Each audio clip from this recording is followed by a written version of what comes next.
அனைவருக்கும் வணக்கம். இன்றைக்கி நம்ம எதை பற்றி பார்க்க போகிறோம் அப்படின்னா, இந்த அரசியலில் நிறைய மாற்றங்கள் நடக்குது. ஒவ்வொரு கட்சிக்காரர்களும் மாறி மாறி ஆட்சி அமைக்கிறார்கள். அப்பொழுது ஒரு புது கட்சி வருது, அந்த புது கட்சியும் ஆட்சி அமைக்குது. இப்படி மாறி மாறி இவர்கள் ஆட்சி அமைக்கிறார்கள். ஆனால் இந்த ஆட்சி அமைத்தும் மக்களுக்கு இவர்களால் நன்மை கிடைக்குதா அப்படின்னு நம்ம ஆராய்ந்து பார்க்கும் பொழுது, நீங்கள் அதிகபட்சமாக நம்ம இந்த சரியான ஆட்சியை நம்ம எப்போ பார்க்க முடிந்தது அப்படின்னு பார்த்தீங்கன்னா, காமராஜர் காலத்தில் சரியான ஆட்சி முறையை பார்க்க முடிந்தது. இப்போ காமராஜர் ஆண்டு கொண்டு இருந்தபோது நமக்கு அது தெரியல, நிறையா மக்களுக்கு அது புரியல. ஆனால் காமராஜர் ஆண்டு விட்டு போனதுக்கப்புறம், அவர் மரணம் அடைந்ததுக்கப்புறம், அதுக்கப்புறம் நிறைய முதல்வர்கள் வந்துட்டாங்க.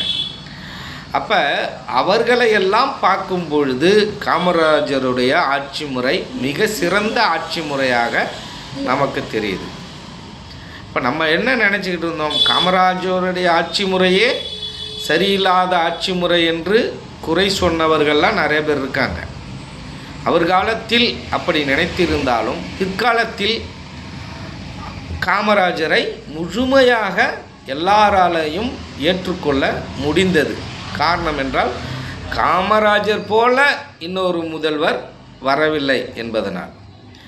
ஆகவே இந்த முதல்வர் சீட்டில் உட்காரும் எல்லாரும், ஒவ்வொரு கட்சி தலைவர்களும் நீங்கள் என்ன பண்ணணும் அப்படின்னு கேட்டிங்கன்னா, அந்த ஆட்சியை குறை சொல்வது, இந்த ஆட்சியை குறை சொல்வது, நீங்கள் இவ்வளோ கொள்ளை அடிச்சிட்டீங்க, இவ்வளோ திருட்டிட்டீங்க, நீங்கள் இப்படி செஞ்சிட்டீங்க, அப்படி செஞ்சிட்டீங்க, அப்படியெல்லாம் குறை சொல்வதை விட்டுவிட்டு, இந்த மக்கள் ஏகப்பட்ட பிரச்சனையில் இருக்காங்க.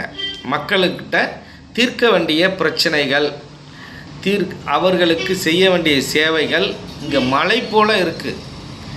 ஏனால் இன்றளவிலும் நிறைய மனிதர்கள் இந்த அரசியலை பற்றி ஒன்றுமே தெரியாமல் பாமர கூட்டமாகவே இருக்கிறார்கள். அவர்களுக்கு யாருக்கு ஓட்டு போடணும், யாருக்கு ஓட்டு போடக்கூடாது அப்படின்னு கூட தெரியாத அப்பாவி மக்களாக இருக்கிறார்கள். நீங்கள் சொல்லும் சொல்லை அவர்கள் அப்படியே நம்பிக்கொண்டு வாக்களிக்கிறார்கள். ஆகவே இந்த சண்டை போட்டுக்கொள்வதையெல்லாம் விட்டுவிட்டு மக்களுக்கு உருப்படியாக நாம் என்ன செய்ய வேண்டும் என்று ஆலோசித்து